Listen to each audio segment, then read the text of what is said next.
వెళ్ళబోతున్నప్పుడే బలహీనంగా ఉంటుంది. ఆ బలహీనంగా ఉన్న సమయంలోనే మనకు రావాల్సినవి మనం సులభంగా సంపాదించుకోగలము అని అన్ని వర్గాలు అనుకుంటాయి. ఇప్పుడు ఈ వర్గాలు కూడా అనుకుంటున్నాయి. ఇప్పటికి మీరు చెప్పిన దాని ప్రకారం anganwadi, sanitary, ASHA workers, volunteers వీళ్ళందరూ వెళ్తున్నారు, సమ్మెలోకి వెళ్ళి లేదా అలజడిలో చేస్తున్నారు. బహుశా ఇంకా సంక్రాంతి సమయానికి ఇంకా కొన్ని కొత్త వర్గాలు చేరబోతున్నాయండి ఈ అలజడిలో. సో మొత్తం మీద ఉద్యోగస్తులందరూ కూడా ఇదే మంచి సమయం ఈ ప్రభుత్వాన్ని లొంగ తీసుకోవడానికి అని అనుకొని మాకు ఓపీఎస్ఏ కావాలి, ఓల్డ్ పెన్షన్ స్కీమే కావాలి అనే మాట తీసుకురాబోతున్నాయండి ఉద్యోగ సంఘాలు. ఎందుకంటే అది కూడా వీళ్ళు చేసిన వాగ్దానమే.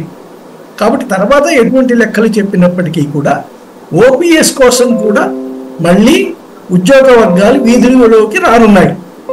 గతంలో కొన్ని పోరాటాలు చేశాయి, వాటిని భంగం అయి ఉండవచ్చు, కానీ ప్రభుత్వం కూడా భంగపడింది, వాళ్ళని నియంత్రించడంలో విఫలమై.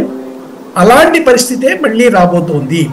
సో ఎన్నికలు రావటం అనేటువంటిది స్పష్టమైన తర్వాత ప్రభుత్వం మీద ఒత్తిడి సహజంగా పెరుగుతుంది. ఇదేం కొత్త కాదు, ప్రతిసారి కూడా ఈ రాష్ట్ర ప్రభుత్వాల మీద ఇలానే ఉంటుంది పరిస్థితి.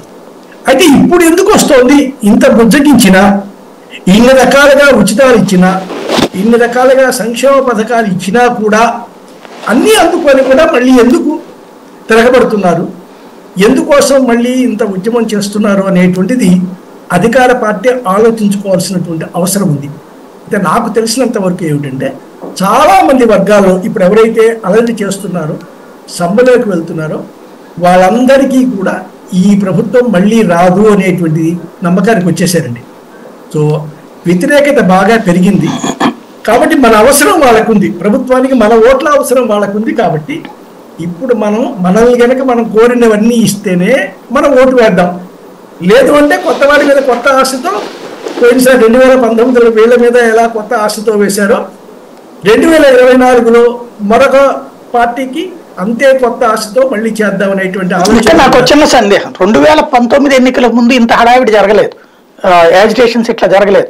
ఒక పిఆర్సీ గురించి జరిగింది, 20% కమిట్ అయ్యారు, అక్కడతో అయిపోయింది. ఇన్ని వర్గాల యాజిటేషన్స్ లేవు.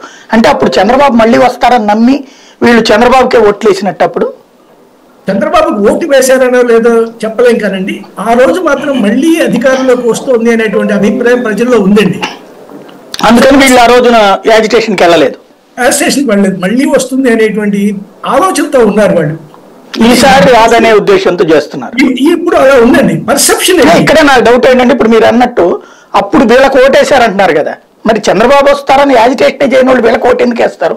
అలా కాదు, ఇప్పుడు వచ్చే చంద్రబాబు